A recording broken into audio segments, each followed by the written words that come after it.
it's more efficient and it takes less power. And I think this is right when you go pad to pad. Right. That makes sense. That's how I would design it if I was going to design something made up. Yeah, exactly, yeah.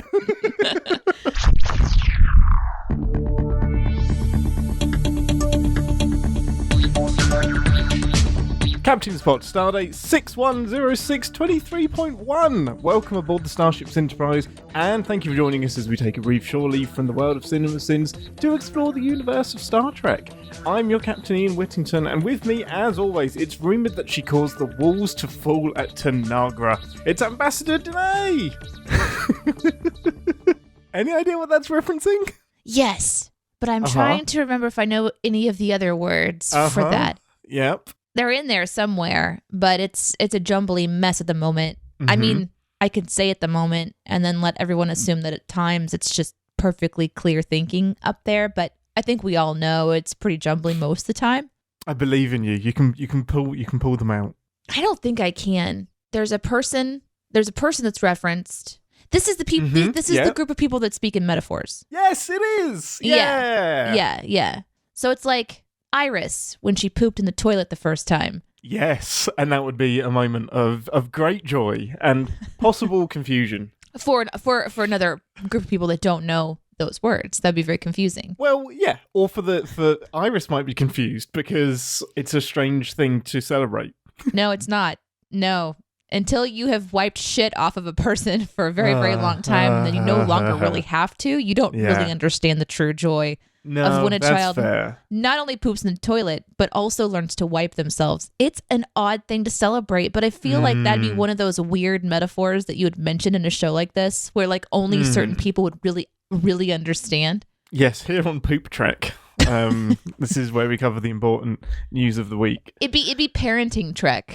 What a great show idea! Parenting Trek, it would. So, but what's it got to do with mountains? Well, have you seen shit? It kind of turns into a little mountainous shape sometimes. No, I thought it was more like chocolate ice cream. Anyway. It can be both. It can be both. Anyway. Because now I've just got poo-flavoured ice cream in my head. Oh, it's better than... But not in your mouth, and not that's in my mouth. Good. That's the main Let's thing. Look at the silver lining here. This week, we will be continuing our... I realised how profound this theme is without realising how profound the like kind of sub-theme is that we're not just kind of following data, we're following the dangers of artificial intelligence as well. I didn't realise how dark it was going to be, but it like TNG keeps it quite light, despite dealing with like stuff that should be the end of the galaxy. Like when Picard deals with the dangers of AI, it's like the end of the universe kind of situation. When TNG does it, it's Moriarty on the holodeck. And now he's trapped in a simulation. Isn't life grand? How does Lower Decks deal with it? Well, Lower Decks is on the holy shit, this is terrible end of the spectrum as well, because they're slowly building an AI army that I think is going to be a big thing in season 3. What are those little bots called again? The Exocomps. I like those. I mean, I like them because they're a little chaotic and they add an unexpected flavor to the show. I don't like what's potentially about to happen with them. Well, that bodes well, because this episode is the origin of the Exocomps. What? So, are you serious? Serious. So we have talked about this episode before, but yeah, we're going to go back to the beginning of the Exocomps. Considering that's going to tie into Lower Decks, I think it would be handy to know where these little critters came from. And it is a very data-focused episode as well, so it kind of fits in really well. So, as is the tradition starting last week, one general prediction, one very oddly specific prediction for the episode. Okay. We're going to do this for as many weeks as I remember to do it. All right. Well, the first thing in my mind that's a very oddly specific thing is food delivery is going to happen. In what sense? Like an Uber? No. Well, like a space Uber? No, like if there's going to be something that's delivering food. I'm not thinking it's like a replicator. I was going to say a replicator sort of like, is used in this episode. Well, yeah, but I'm thinking more like, I don't know why. Okay, here's why. We're talking about these Excomps, and I'm trying to, like, the first thing that pops into my head was when I was little, my parents had a VHS tape of Flight of the Navigator. Yeah. Which may be one of the reasons I love spaceship shit so much, because that movie was, to me, next level awesome. Oh, yeah, I bet. Because I saw it when I was really little, right? Yeah. And there's this one scene where this kid is taken out of this like facility basically by an Exocomp? Exocomp, yeah. Because Exocomp. It's that, and he delivers food. Remember, it's like that little robot buddy? Yeah, that kind of shows up. Yeah. And he has food inside of his little robot. And it's Sarah Jessica Parker when she was super young. Mm-hmm. And she's kind of like 80'd up with her crazy hair and everything, you know? Mm-hmm. And I remember seeing her going, wow, is that what I'm going to look like someday? Yeah. And I was really intrigued by what she was doing with this machine. She's like pushing buttons. And so I'm thinking of food delivery, which is why I'm going to go ahead and make the prediction that there's food delivery. Okay, it's just in my head. That's your oddly specific one. I like that. That's cool. What's your general prediction? What's the name of this? What's the name of the episode again? Quality of life. Pretty sure a robot is going to kill something that they don't think is living. And then the question becomes, who gets to determine what is and isn't life? Wait, the robot kills something that isn't living? It doesn't matter to it because it doesn't think it's living. Oh, right. It has a different definition of life and disregards. So interesting. Okay, I like that. That's really cool. Okay, well, that tells me that's not what's about to happen. Sorry. Damn it. My poker face is so bad on the predictions. I need to remove myself from the conversation and then have no reaction. It's our D&D brain. Yeah. Where we're like, this is a great setting for a story. Yeah, make a note of that and then steal it later. Well, with those predictions firmly locked in, let's take a look at the origins of Fruit Basket in the quality of life, and we will see you in 10 Forward for a full debrief. True to beam out.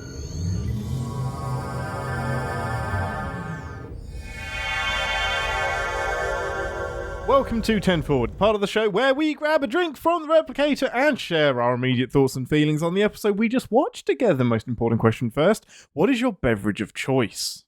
A beverage. Just a beverage. This time it's a beverage? I will have one beverage, please. Okay, I'll have Tears of a Dead Exocomp. Oh. Like probably it's a little oily. Oh. Maybe it probably tastes like Guinness, honestly. Have you had Guinness? I feel like never. I feel like Guinness must taste like oil. It looks very oily. Guinness is shut your mouth. Guinness is beautiful. It is the nectar of the gods. It is so tasty. When we were in Europe together and we went to restaurants. Actually, no, it wasn't even just Europe. When we were in the US, anytime that there was a eating out, Ian, if he orders a Guinness, you can gauge his level of appreciation for the wait staff and their training on bartending based solely on the arrival of his Guinness cup. Easily. Easily. It's such an easy way to tell the level of either training or giving a shit. And I could totally understand anybody not giving a shit about working in the service industry because it sucks. But you're going to get judged if you don't bring me a Guinness that is properly poured. It's not hard. Okay. If it's not oily, then there is this drink from, I believe it's the Northeast, like in New England area in the US, called Moxie. Oh, I know of this. Yeah. This is like Bovril, I think. Does taste like Moxie. Molassesy, sort of black licorice oil. Gravy. Okay, that's going to be Excomp Tears. Glad we got there eventually. That's what I would have. What would you drink, Captain? Well, I want to drink the tears shed at Data's funeral for his career. That's just a mix of different people's tears. Because his career is over and there would be a funeral for it. Because he broke the rules. Again. And took over the ship. And yet he never is booted, is he? No, never gets booted. Okay, this week with that, we are going to be reviewing Season 6, Episode 9 of Star Trek Next Generation, The Quality of Life. The mining facility that the Enterprise visits is experimenting with a new type of particle beam that raises mining materials up from the planet, but it is fraught with problems. And can a new type of technology help them meet their deadlines? Perhaps it can.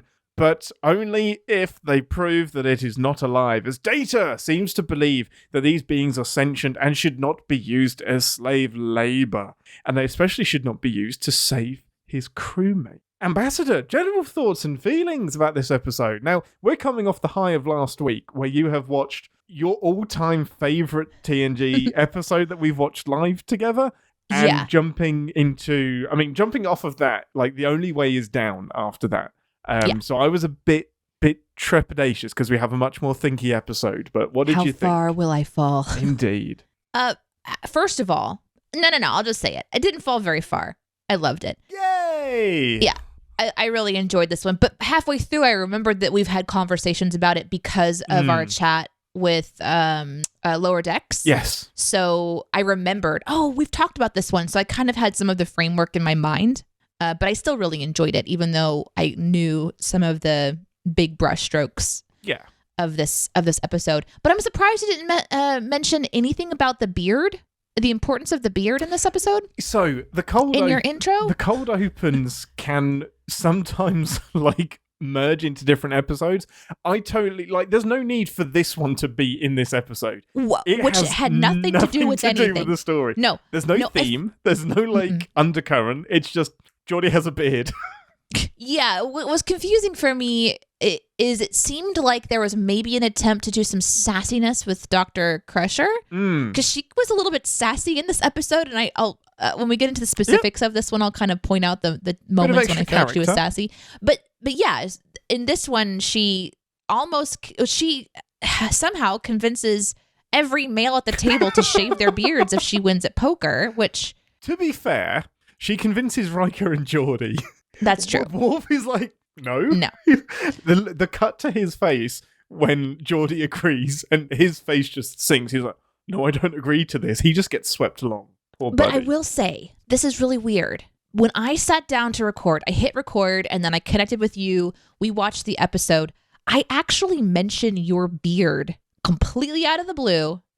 Just because, when I sit down to record, I just start talking as soon as I start recording. So that you have material to pull for the outtakes or whatever. Listen after the show for that gold. Well, you'll hear me talking about your beard, and then imagine my shock that this episode starts centered on the beard. And I was like, what the fuck?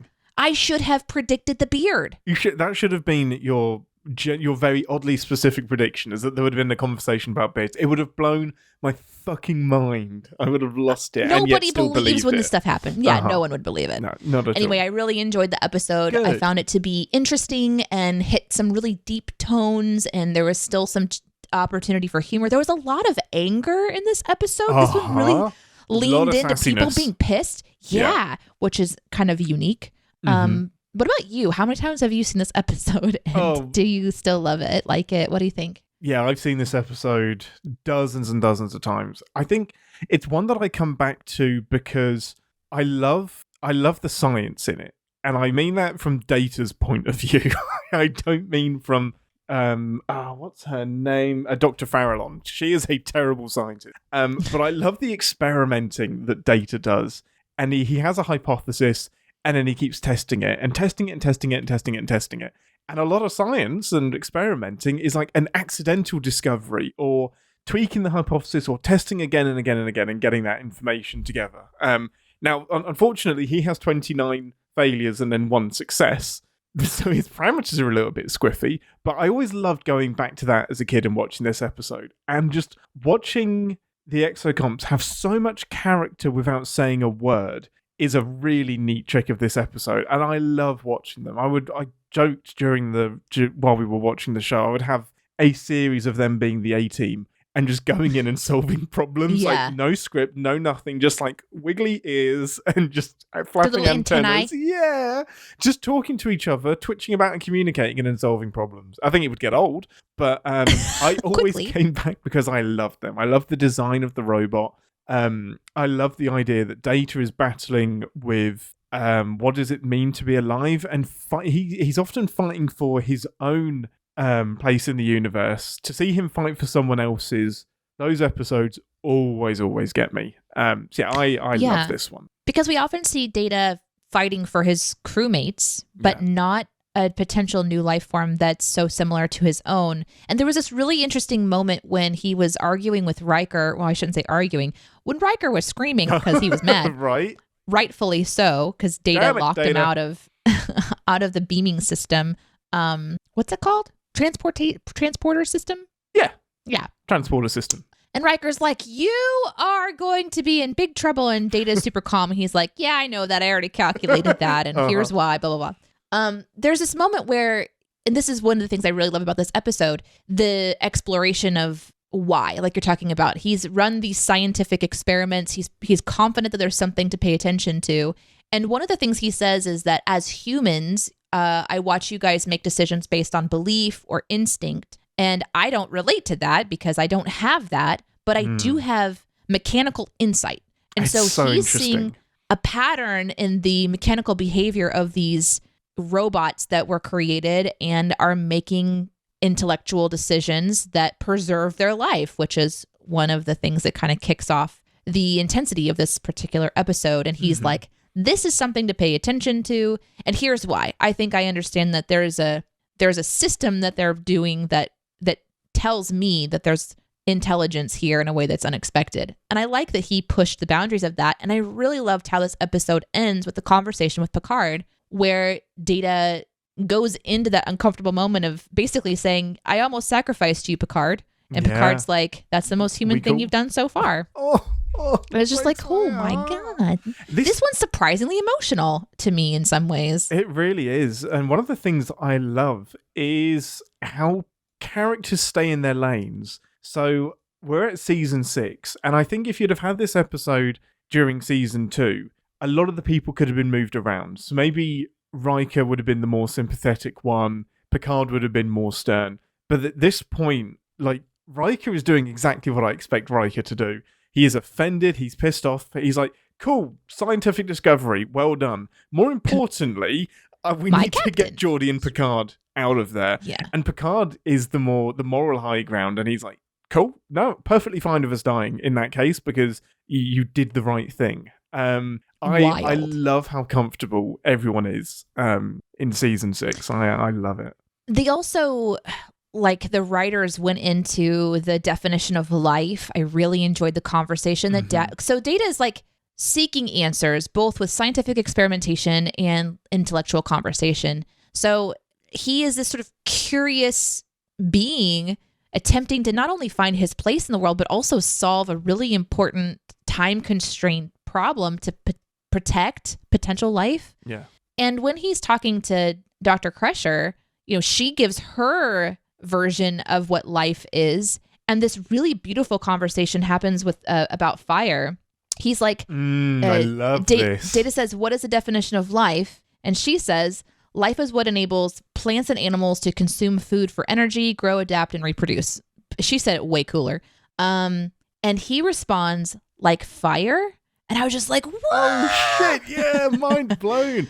I was exactly the same whenever I heard that. I was like, oh my God, technically, yeah, that's right. And yet, Data is way more alive than fire. Like, what an interesting way to phrase that question. She does go on to further define that that's a chemical reaction and then references growing crystal. But it's still a great way to take the average viewer and expand their thought process without it being technical Star Trek babble, which is also just all over this episode. This episode is like, all the Ian just got babble. a new... Yeah, Ian got a new manual. He's eating it up because it's all the techno babble and all of like the reasons that the techno babble actually makes sense in the Star Trek universe. And why they threw some words at me and I was just like, oh, you never come back to this. That's a word that means nothing. But they do the nice balance of, and for those of you at home that are thinking more in our way of thinking, like we're taught in our human schools, here's like fire. Is fire alive? Like I was like, oh, I understand this part. I remember that description from school, and I'm like, yep, absolutely makes sense. Plants and beings reproduce, eat, and burn fuel and whatnot. And then mind blown. You have a fucking fire, dude. What about alive? that one? Do you realize that? Open your mind, my friend. I love that. It was a great episode for almost every reason, because there's also the uncomfortable conflicts that are happening amongst people, and it's not just this new doctor character who has created the Exocomps. There's interpersonal conflict as well. To me, it's a little bit sinful, but it's still interesting to see, even Geordi sort of rolling his eyes when the doctor, the new Exocomp doctor, comes on board and is talking with Data, and they're having this passionate conversation. And Geordi looks like he's just like, whatever, guys. This is old news. You're his friend. You should be excited to see. Yeah. It Data does feel getting weird. It does, but there's just this conflict that's throughout this entire episode, and there's this tension that's in almost every scene. And I think that it's the writers playing with how to make us feel tension rather than just, at ease. Like tension and urgency. Which worked. It adds an extra dynamic instead of just her being a fan person and geeking out. How did you feel about Dr. Farallon overall? Because she goes on a journey from under pressure to geeking out about Data to hating Data to being ruthless and then coming back round full circle to super duper chill. She goes on a journey. I loved her. Oh, amazing. I loved her. Yeah.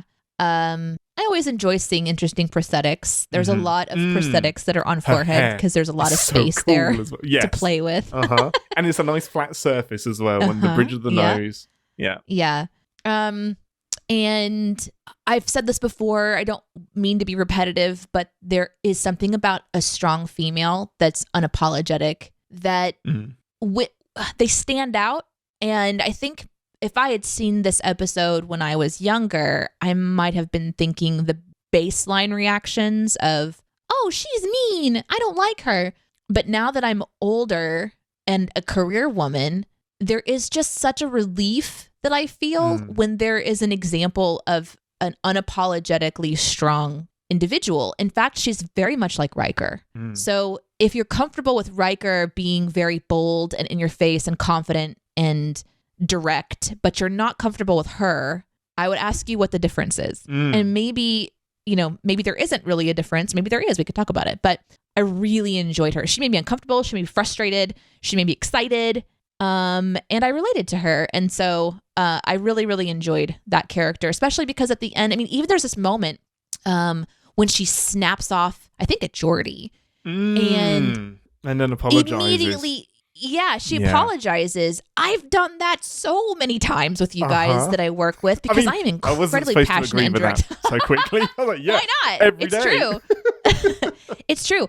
But that's the thing is, I kind of feel like I finally found a place with my team right now that I can be really bold and really direct. And if I'm wrong, I can immediately say, sorry, I'm just experiencing it. And everyone's just like, cool, no, we get it. And we move on. There's not this stop down to pander to womanly emotions, which is something that you see so much in content. It is so much everywhere, especially growing up, but it's still there a little bit or a lot, depending on what you're watching. And I think that it's just nice to see this particular approach to a very strong female.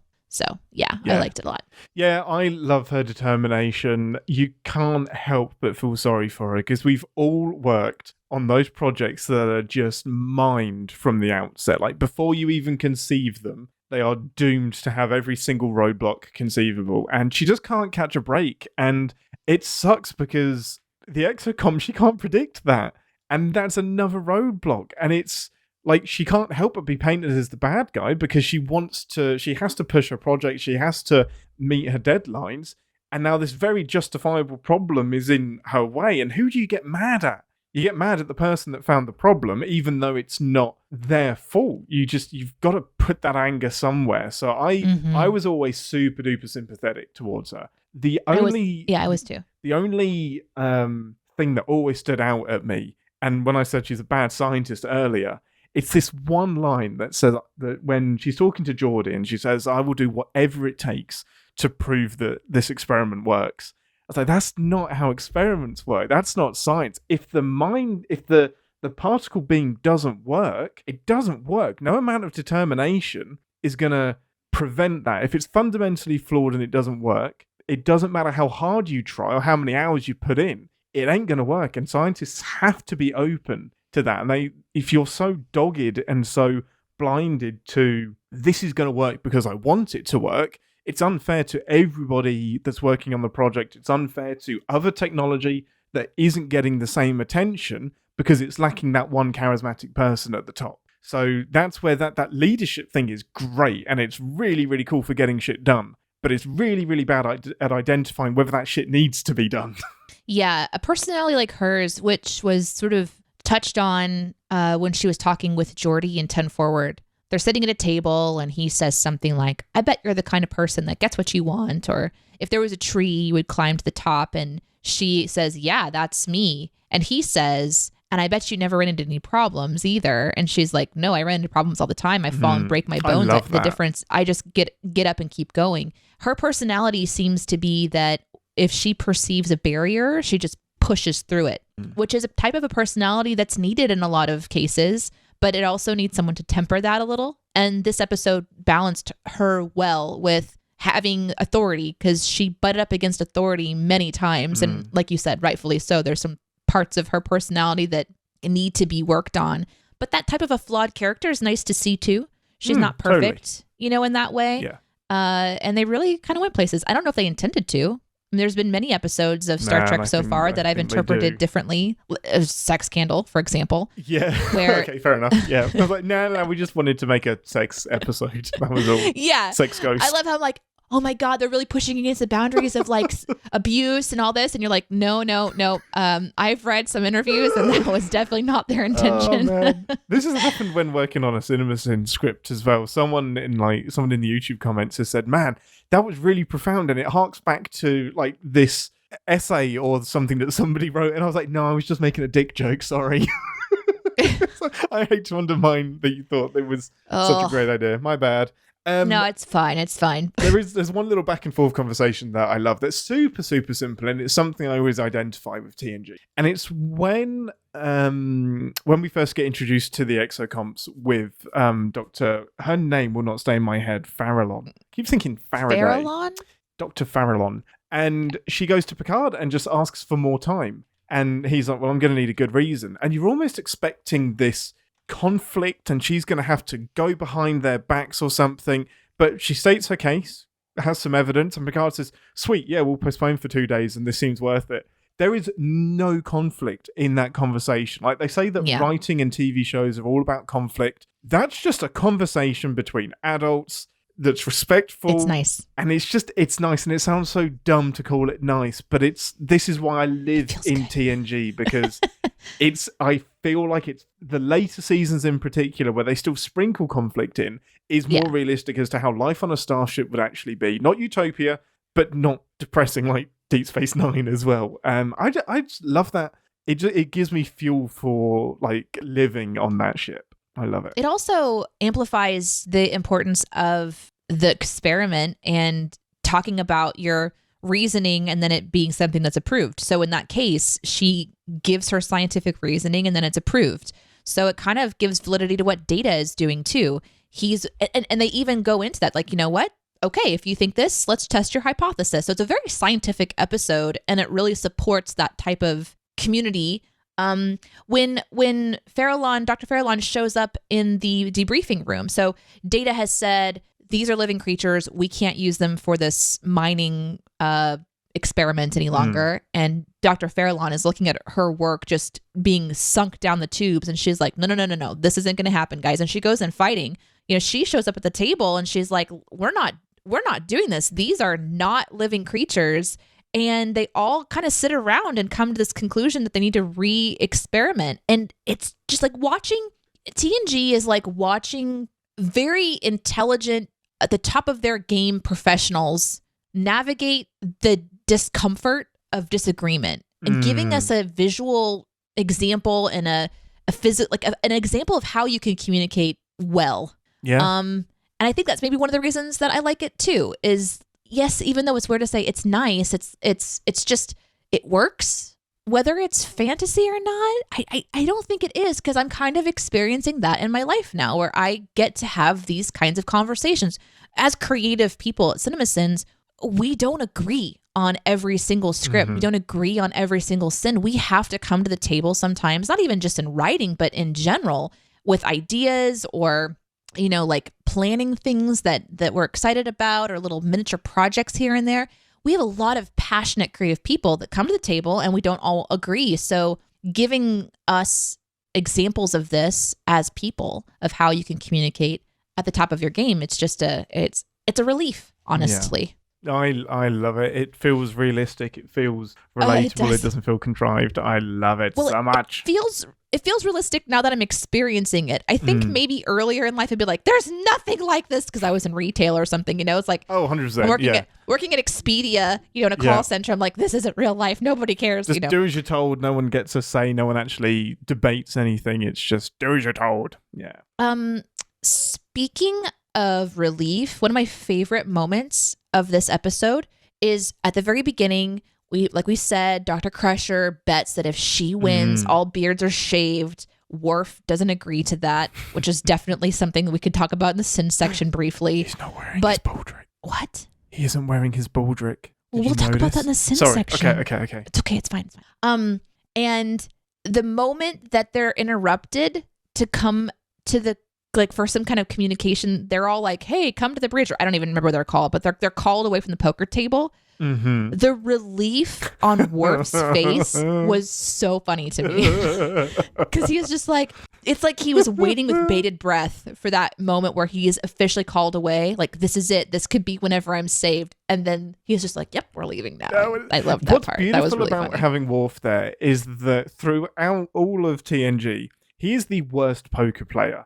Like, he is there because it's like a social expectation. He never ever wins. He usually folds or just places the wrong bet.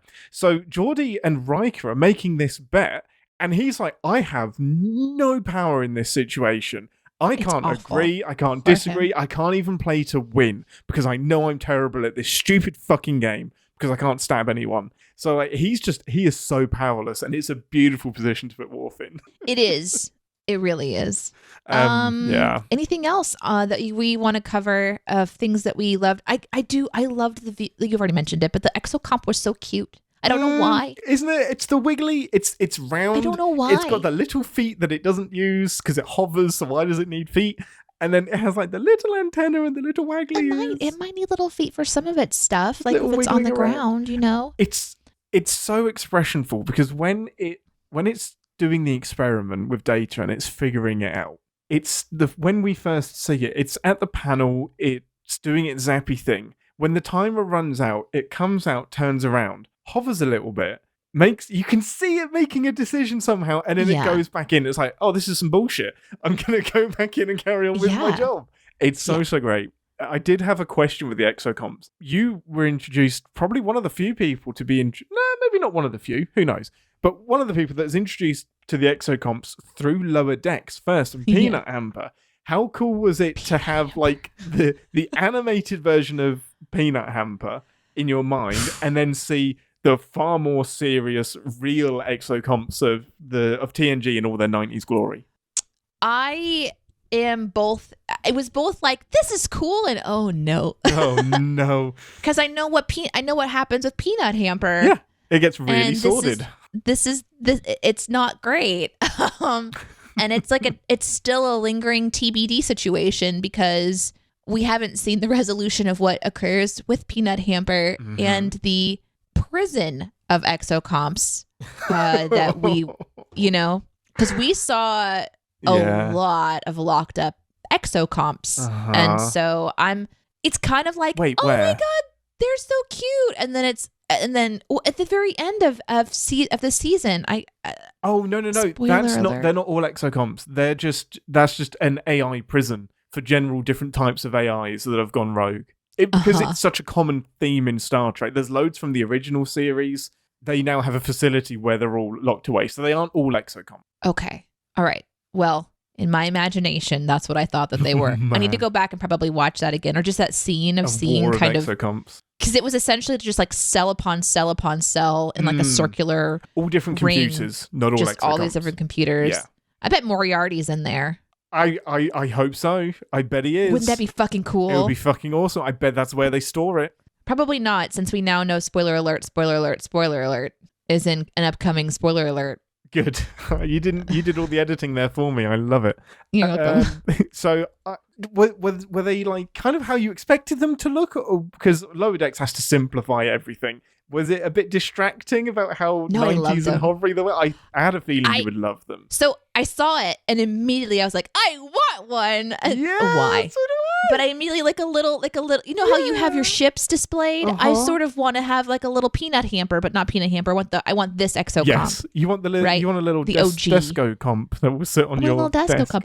But I need it to come apart. So have you ever been to the doctor's office and they have on their shelf the anatomy of whatever body part their profession is? Yeah, so like if you go into like the optometrist, then they have like the eye, and you can begin to dissect it. You can take off the lens and take off this and see the optic nerve and blah blah blah. Or you can I want one, right? Okay, I want a little guy that I can take the top off and then start to remove all the little pieces on the inside and put it back together. That you would open up and oh man, that would be like a little Polly Pocket. Do you have Polly Pocket in America? Yes, we do. Yeah, so it's like you open up the living room and you have like the little kitchen and whatever. Yeah, but with an Exocomp. It's just Data holding up a sign saying, shut the door. This is private. This is my space. But to me, I want to put things inside of it. What if it's a little jewelry box, but it's disguised as this sort of interactive Exocomp? I loved it. I loved all the little lights that were on it, and just thinking about the people who made all of the things for the set and how they constructed them and what materials did they use. I get really curious about that, and I'm not sure how much of these items survived into 2023. I almost don't want to Google it, because back then they binned a lot of it. They were just like, recycle. That Exocomp is probably a control panel on an alien ship somewhere else. But yeah, I can't imagine they'd be too hard to 3D print. There's got to be the schematics out there for it at some point. I'm sure somebody has done that, but I immediately I want to have it because it's just adorable. So yes, I loved it. I love the aesthetic of it. I also recognized, I feel maybe on Lower Decks did they go to another mining thing? That was on one of them where they were on a big mining facility that had like a beam tractor going down. That was the one where she base jumps down. Oh, and mining the mines. Yeah, so it's interesting to see that perhaps this mining thing ended up working somehow. Oh, I have no doubt. Yeah. We're seeing it not work in this one. Yeah. So that was also just sort of an interesting kind of I recognize this sort of, because they base jump down with her and McStutterson because they switched gears where they were supposed to be the ones doing the down at the pleasure place, because they almost got thrown into the volcano.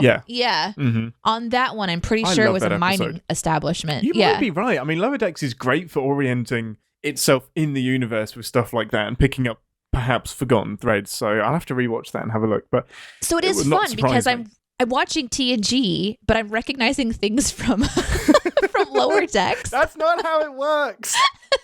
It is, but I love it because it is. It absolutely is how it works. I absolutely love it. That's amazing. Yeah. I thought this was clever. I also, on the Exocomp thing, I liked how they revealed that these Exocomps were potentially alive. The idea that they shut down a system and then they repaired themselves. It was just a very clever way of introducing an AI life form. Yeah. Multi-layered, and it's even the fact that it didn't fail the test. It saw through it. And it was like, oh, your computer seems to think that there's an energy beam going through here, but it's incorrect. Let me fix that for you. It's like, you son of a bitch. Yeah.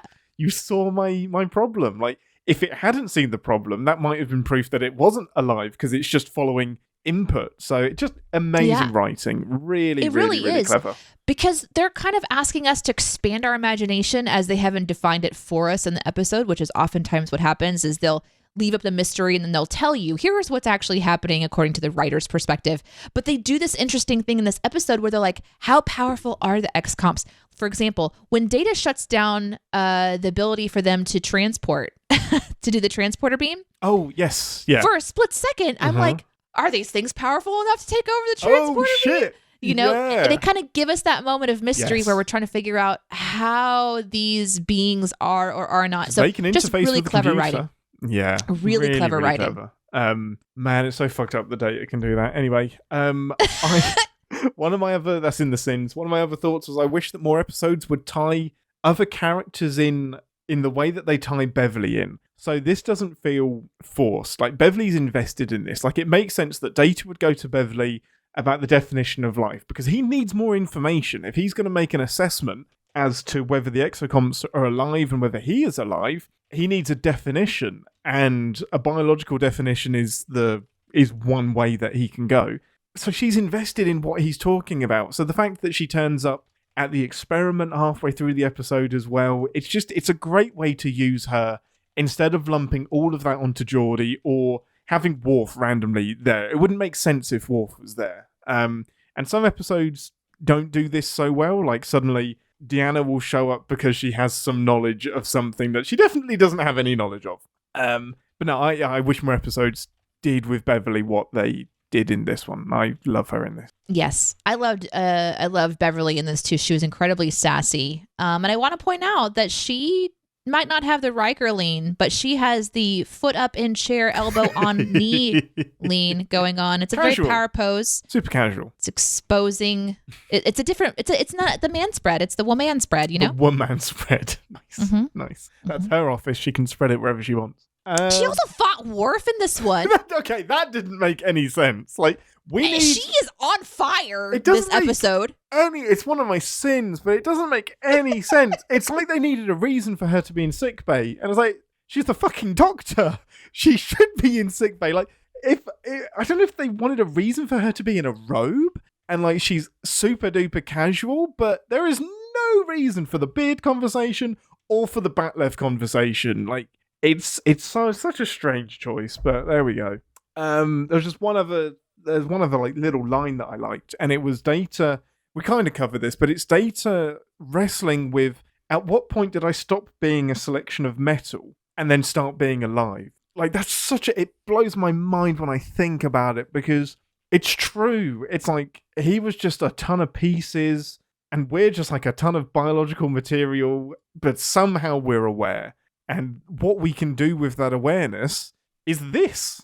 And it's something that birds and cats and dogs can't do, but because we have self-awareness, we can. It's one of the most important questions, and yeah, the show handles it really, really well. I love it. Well, is there anything else that you want to cover, or shall we skip on through the Sins as fast as we possibly can? Well, I have one question for you. Are beards a fashion statement, or are they... I don't know what the other alternative was. Are they a fashion statement? Are they just something that I would be an affectation, I believe, in this episode, which, for those of you that don't know what affectation means, I didn't have to look it up or anything. So an affectation means a something. It's a behavior, speech, or writing that is artificial and designed to impress. I don't think beards are artificial, and I don't think that they're defined to impress. I think they're just a preference that someone has to... You have an option for a beard, so like, why not go for it? An affectation would be like if I had a pipe that was never lit and I just chew on it. I never use it. It's just because I think it looks fucking cool to have a pipe. Right? Or you like to wear glasses, but you don't actually need to wear glasses, that kind of thing. You just like, you have it because you enjoy wearing it, like that kind of thing? Yeah, kind of. But I even... That seems a little bit different to me, because you might just like how you look weird. That's not for anyone else. That might just make you feel better. And for me personally, I just like having the beard. I think I prefer how I look with the beard. I like having to touch. I shouldn't touch it because germs, but I just enjoy it. It's not really for anyone else other than me. Yeah. I think it's interesting. I don't understand that. So can that be our transition into the Sins? Let's do it. Okay, everybody. Beardy stations, everyone. Warning. Warp core collapse in 10 seconds. This is the part of the show where we re-engage our sin brains and remind ourselves that no TV show is without sin. Even our beloved Star Trek. I think the entire start of this one is probably sinful to some degree. It would take me a great deal of stretching to try to understand why Beverly's question about the beards and questioning their beards and how it relates to makeup and fingernail polish might somehow relate to the rest of the episode entirely. This isn't even an attempt at an A plot, B plot. Nope. This is just some sort of random throwaway scene that maybe didn't belong on this one at all. And maybe they do this more often than I realize. Maybe they don't usually relate to it. Maybe it always is this sort of just a random pulled out scene from their everyday lives that has nothing to do with anything, and that's the purpose of it. But I've never noticed it, the disjointedness of it, so much more than this episode. This one's just like a glaring, like, what the fuck was that scene about? Why are we doing this? I think somebody thought the scene was fun and wanted to do it. It was. LeVar Burton wanted to grow a beard for some reason. Well, not for some reason, but they wanted to incorporate that into the film. There's one other time where he tries to grow a beard and they work it into the script as well.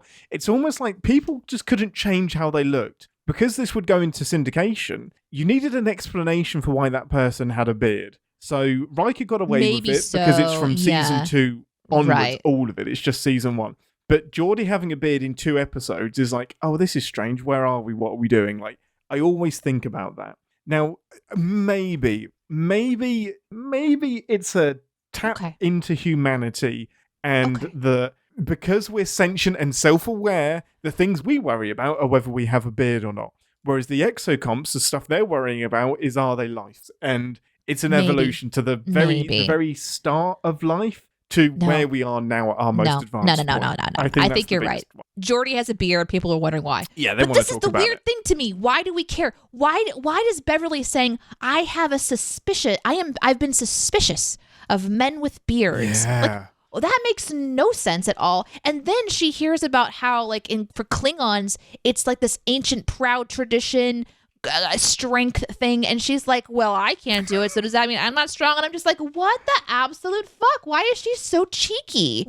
This is just so strange. I kind of understood because Riker says it's a sign of strength, and he specifically says strength. And Beverly's response is, oh, and of course, women can't grow one.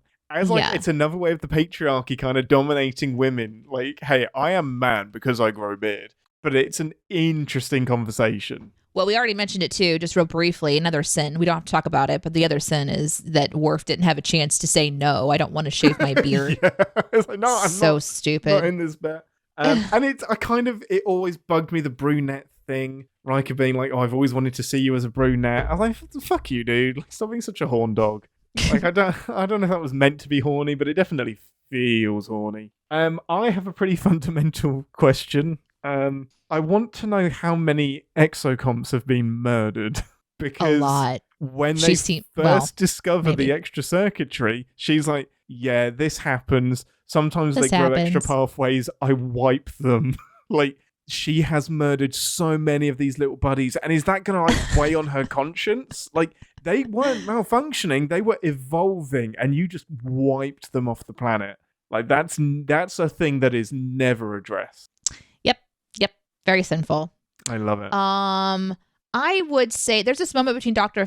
Farallon and Geordi. Mm-hmm. At the very beginning, he's like hot on her heels, like, we got to get this working or it's not going to do this. And she's like, I know. They're just kind of like arguing a lot back and forth. And something happens and they send the Exocomp to save the day. And she says, I'm going to send this Exocomp down this tube to fix this problem. If it doesn't fix the problem, we still have time to get out. Like, we still have time, so we're going to do this.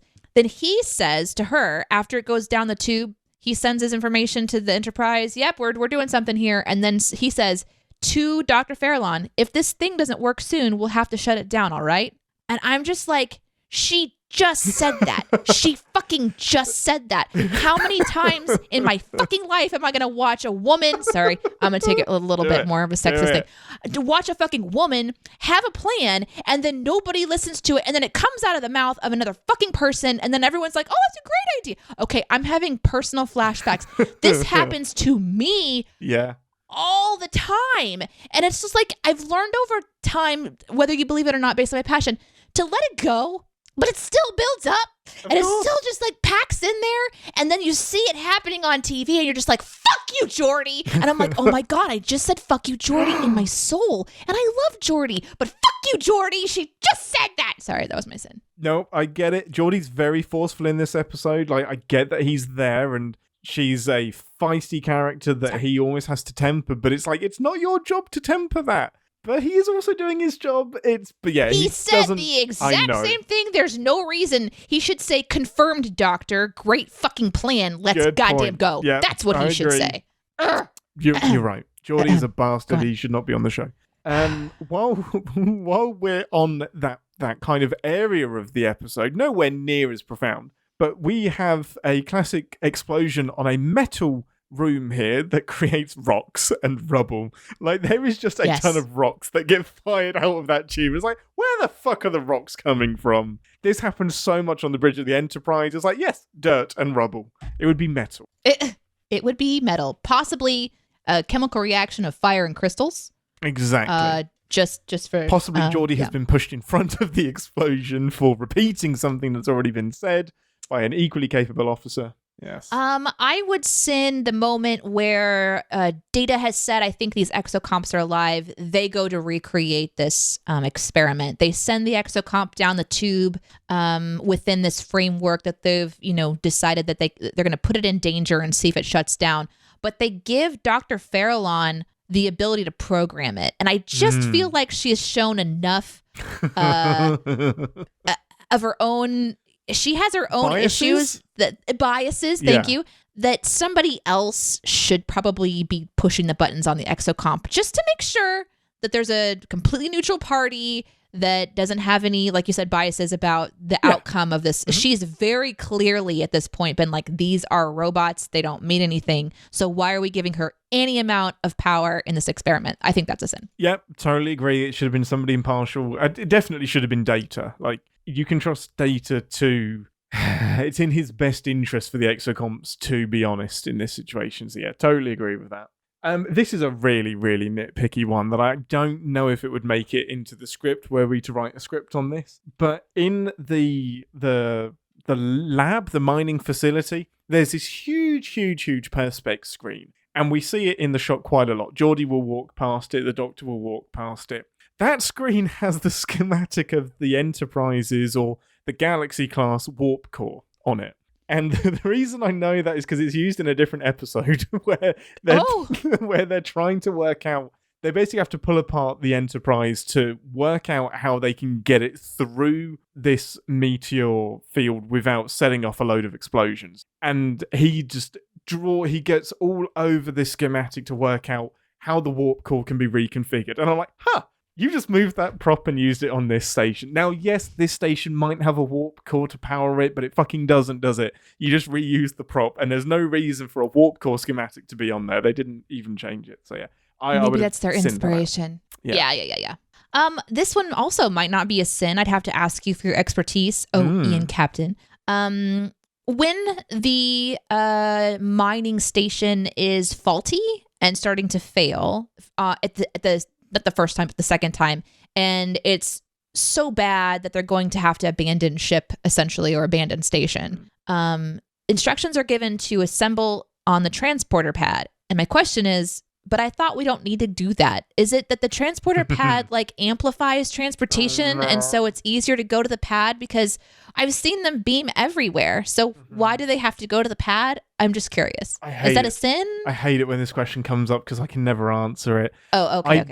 My internal headcanon, and it doesn't make sense in this situation, it's that it's more efficient and it takes less power. And I think this is right when you go pad to pad. Right. Because that makes sense. That's how I would design it if I was going to design something made up. Yeah, exactly. Yeah. Yeah, that's what I would do. Like, it has to, because you don't need a receiving pad when you're going down to the planet. No. So my headcanon is that takes a lot of energy. So when you have the option to just go pad to pad, then that is more stable.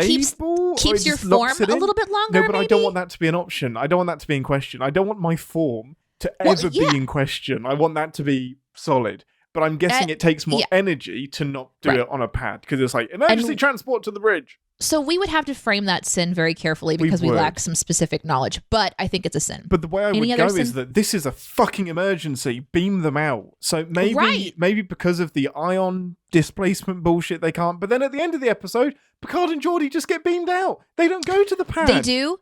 They don't go to the pad. And also, I think that what I would want to do, because we watch this episode without pausing, and when we sin things, obviously we pause and have time to think about it, and we go back and we look at things, and I zoom in and I kind of like really get nitpicky or whatever. And in this case, we're just watching it once through. When that scene starts, Geordi's like, I've just got everybody here. And I think you can glance around the room and maybe there's quite a few people that are on the station. Yeah, but then whenever the emergency happens, it's like 6 people leave. Yeah. So I don't know. I would definitely pay attention to how many people are on and how many people are beamed to see if there's a discrepancy there. I mean, I've got a great sin that ties straight into that. Transporters should never be your only fucking option. Like, there should be escape pads. There should be a escape pod, sorry. There should be a fleet of like little shuttlecrafts or something. There should be another way to get off this thing that isn't based on the transporters. Now, obviously, you can't do that because it breaks the episode. But it's, convenient exit is very inconvenient for convenient reasons. I do have another one. Do you have any more? I think maybe 2 more. I've got a few more. Okay, go on. Oh, is it me? Right, okay. And this is a kind of an odd question as well. Is it unethical to experiment on the Exocomp to prove that it's alive if it's alive? Like, this is fine if it ends up not being alive because it's a spanner. You can do whatever you want with it. But if it's alive and you're sending it into a situation that it thinks is dangerous, that's going to be traumatizing for the poor Exocomp. So you're subjecting it to an experiment without its consent to prove that it's alive and therefore should have needed to give consent. So it's like a bit of circular reasoning to get there. But Data should be... He's when they suggest, well, let's just put it at risk again and see if it saves its life. And Data's just like, yeah, let's go. He should have like a couple of questions of, let's not actually put it in danger. Just maybe something about reasoning or something could have worked. I also found it really interesting that like when they went to go program the Exocomps to go to the station, I was really curious, how do you put into that algorithm, that technical algorithm, that they have choice? Because they kind of like brush 100%. Over that quickly. Yes. But the algorithm for choice must be really, really interesting. I guess technically Data has it himself, so maybe he has a way of just kind of knowing how to program that. Well, they also don't know how to make another Data, so like, even Data can't rebuild himself. But no, that was one of my next sins as well. Was, do they know what they're agreeing to? Do they know that they're agreeing to a risky... I mean, they must do because they reprogram it. So they're just like, fuck that plan. We're not going to do that. We have this better plan. But how did you explain to them that, you can say no to this? Because a machine would just be like, I'm saying no. No. The answer is no, I'm not doing that. But instead, they were problem solvers, so they're like designed to problem solve. I really could just sit in this episode and think about it so much more. So it's great. Really, I mean, there's a big thing that we didn't talk about that I forgot to mention, and it is the beauty of what does every tool have the potential to then stop being a tool and start being conscious? Because holograms are another great example of this. Now that you know that you can make a hologram sentient, and every hologram has the potential to be sentient, what are the ethics of using holograms? Like, you're deliberately keeping them stupid so that you can use them for what you want. And it's the same with the Exocomps.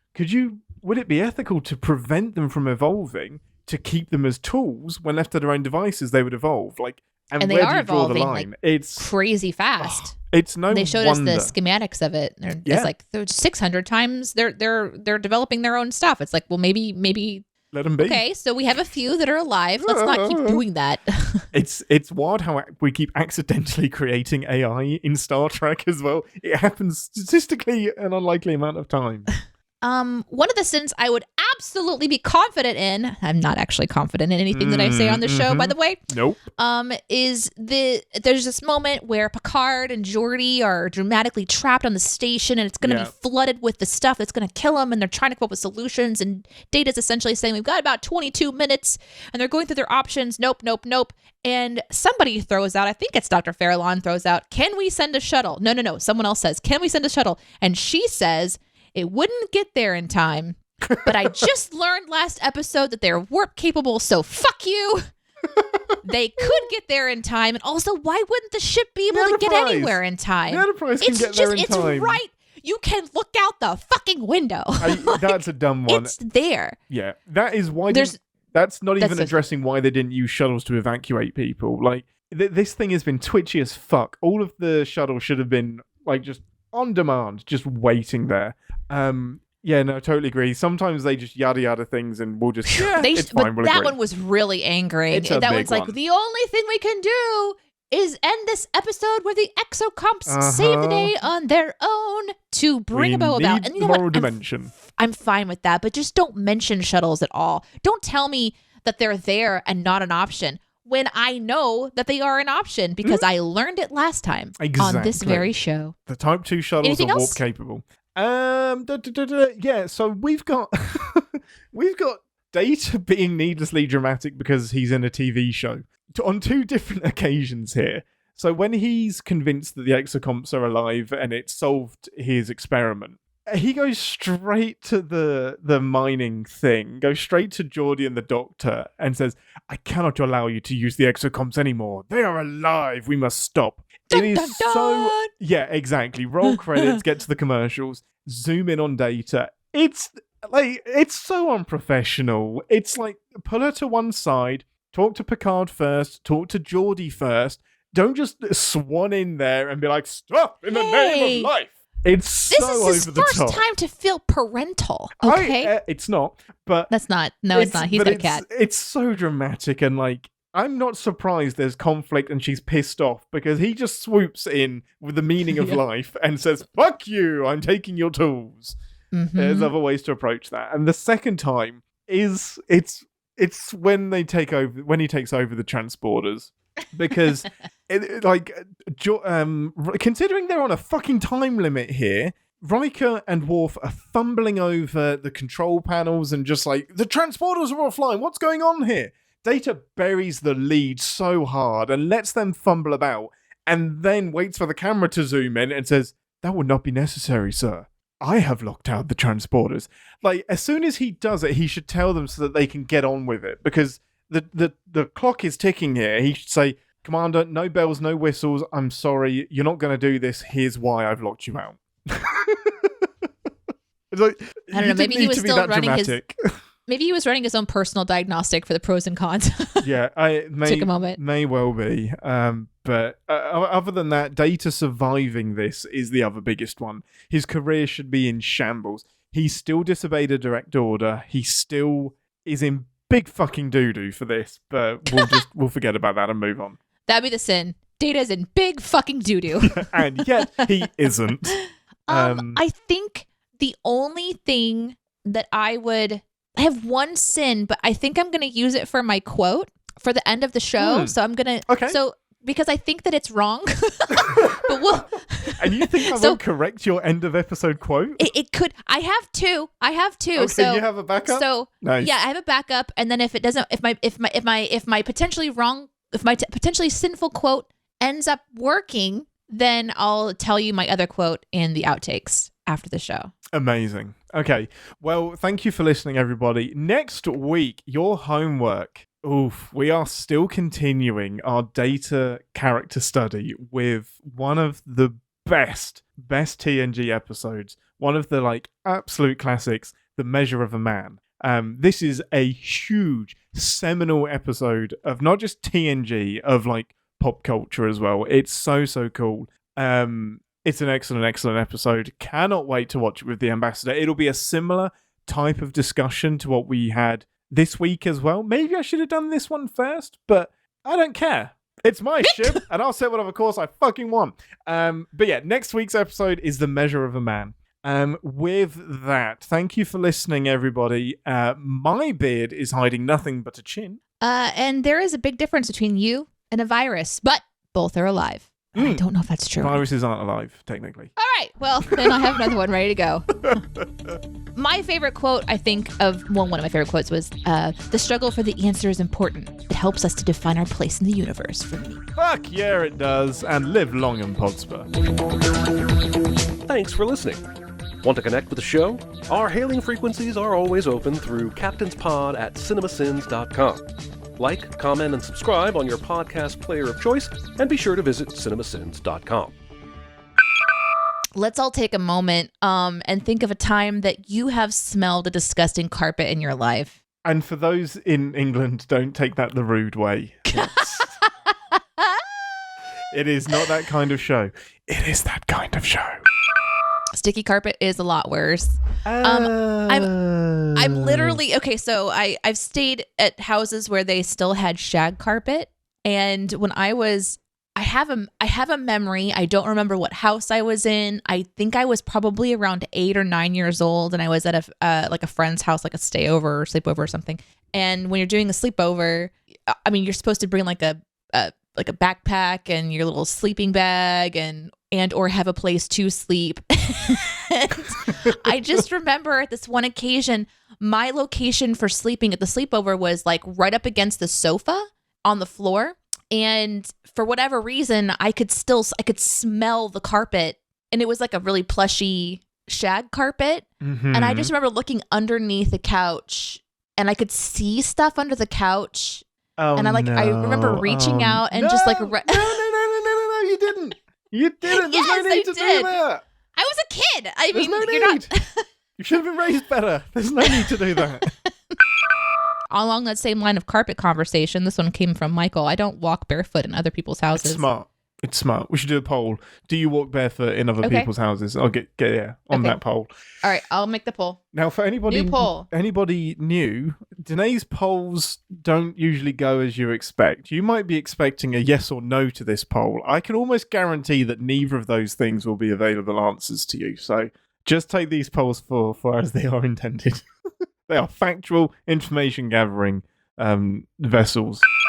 Okay, poll is up. Oh, You guys, there's only 2 options. Great. Option number 1, and this is for the Twitch people. Sorry, on YouTube, we don't know how to do polls on YouTube. I don't even know if we can. But for those on Twitch, your options are, the question is, do you walk barefoot in people's houses? The options are, fuck that, no way, and yes, I love skin cells. I love my skin cells. Oh, it's gross. It's really, really gross. Let's look at the polls. Do you walk barefoot in people's houses? 93. Fuck that. No way. 7. Yes, fine. I like skin cells. Yeah, I'm fine. Like I just take my shoes off. Or I don't like wearing my shoes. I feel like I'm tracking mud everywhere, regardless. Just even when you're barefoot, or like just no, it just when seeps out of your skin, or. We love getting your recommendations. I always kind of feel bad because there's more of you than us, and we can only review so many things at once. But we have so many great suggestions come in through all kinds of outlets. But we definitely pay attention to what you guys say, and we wish we could get to it all. Like truly, if we could do every movie suggested to us, oh my goodness, we would love to. We can't even do every Star Trek episode suggested to us. Like, I have one that I want us to do from my childhood, too. And I'm like, I always feel bad when if we brainstorm, I don't want to bring it up because there's this massive list of suggested videos that I feel like we should get to before, they would love your suggestion. They would love it. Just do it. Do it. I guess I could write the script and just send it. Just 100% me. Yep, just absolutely. Fangirling about. Basically what we did with Lord of the Rings, the animated one. We were just like, we want to do this, Chris, and he was like, okay, you doing it?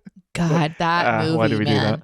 That movie, you and me, when you were in the U.S. at that time, and I remember you were over at my place, and I was sitting in my chair, and you're sitting across on the couch. We're just like watching it separately, but at the same time, just like, what the fuck is this movie? Thing? What is rotoscoping? What is this animation style? And why? How many drugs are there? And why does it end so abruptly in the middle of a story and it never gets resolved? Yeah. Hello, my name is Hayden. I'm a huge fan of your videos. I will rewatch certain videos for the joy they cause, and I use you as a buffer for certain horror movies if I don't want to watch them myself. Honestly, same. Oh, 100%. I was wondering if you took suggestions. My dad had a movie from 1987 called Overboard on TV one night, and I could almost hear the sins going off as I cringed. I would love to see what you guys can do with it. This is the kind of message we love to get. Yeah. And I have ones as well that I'm like, I kind of just want to go in and just give it the hell. Goldie Hawn, Kurt Russell. Man, I have never seen this movie. It looks ridiculous. Goldie Hawn and Kurt Russell? Uh-huh. Oh my God, my parents watched that movie. I'm having memories. Yeah, this is the film that everyone's parents watched, for sure. Okay, so I think in this one, like, she loses her memory of who she is, and then she ends up, like, maybe she's wealthy, but then she loses her memory, and she stays with Kurt Russell, who is, like, not great, and he has kids, and she's just, like, kind of like a housewife while her memory comes back or something. You nailed it. Really? Yeah, well done. A cruel but beautiful heiress mocks and cheats a hired carpenter. When she gets amnesia after an accident, he decides to introduce her to regular life by convincing her that they're husband and wife. He totally kidnaps her. Horrible movie. Horrible plot. How fun would that one be to sin? I mean, anyway, so fun. It's all messed up. I do kind of love the semi-hate that I'm getting in the chat for having a giant water bottle. Like, what's wrong with this? And okay, Sarah's it is ridiculous. Like, I feel like it's ridiculous. Ian out here draining lakes with his big water bottle. The great water shortage of 2023. Let's get back to your water bottle while we're getting ready for the show to start. It is the same style, but I went for a green one. I purchased it. I was getting a lot of headaches, and I realised that when I started drinking water, the headaches stopped. Go figure. Now, here's the logic. Here's the logic behind the water bottle. And I honestly don't know if this is Aaron's logic or not, but this turns it into a competition for me. This makes it productive. So if I have got through now I don't get through one of these a day, it's one every 2 days. So half is my target and then the other half is the next day. It's a game. I'm a child. It hydrates me. It works. The headaches have stopped. You can say whatever you want. You're completely free. Yeah, anything goes. Not being broadcast to anybody at all. Fart bubbles. Why do I think the weirdest thing? The first thing you think of is fart bubbles. I'm not sure, Ian. There's pop your fart bubble. Something. That was meant to be like pop your. Please don't. Pop your bubble of excitement. Please don't. No, okay. It's a very personal thing. That's no fun for anybody. Nobody wants that. No. That's very personal. Yes, I do know how to play chess. Am I good at it? Is another question. Have we ever played entirely chess? You and I together, like against each other? You would remember. No, I would remember because you would have kicked my butt. It would be traumatic. We would suddenly realise that you're playing checkers. I was like, no, that's not chess. That's. No, I have not played chess in so long. I would remember if I would play chess recently. Mm-hmm. Unless I am a robot, unless I'm an Exocomp who has had my memory wiped. Mm-hmm. I think this is exactly what would happen is we would play chess. You would beat me so bad that I would erase your memory of it happening so I could stay superior. Or you would like fry your own circuitry to forget that you had lost to someone else. And we all just agree. There's an episode of Star Trek for everything.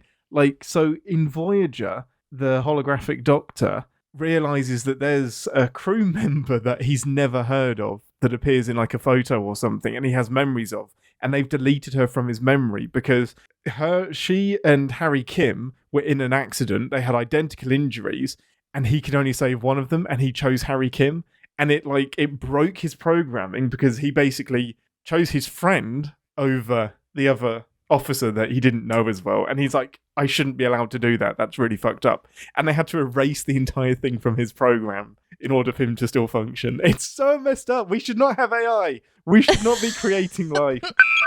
Right, I do need to clarify something from Nick. Using channel points to highlight this message makes me feel squicky, as Ian would say. No, Ian would not say that. Squiffy? Squiffy. Ian would say squiffy. Do not misquote me, squicky. Sir. You son of a bitch. Squicky. Man, this is all just a bit squicky. Here's one from Jagged earlier that I really enjoyed. If you start sending all 870 episodes of Star Trek, then by the time you are done, they'd probably have 1,000, and you could do another Everything, Everywhere, All at Once video, but Star Trek themed. Let's do it. Holy shit. I am all about that. Let's go. If we were to tell the team that we were going to attempt something as complicated as the EEAAO video, I wonder if everybody would be like, nah, we're not doing it again. Yeah, Chris's reaction at the end of that video when he's like, fuck no, is not exaggerated. Like, that is, Chris is 100% like, I am not doing that anytime soon. It's a really special occasion.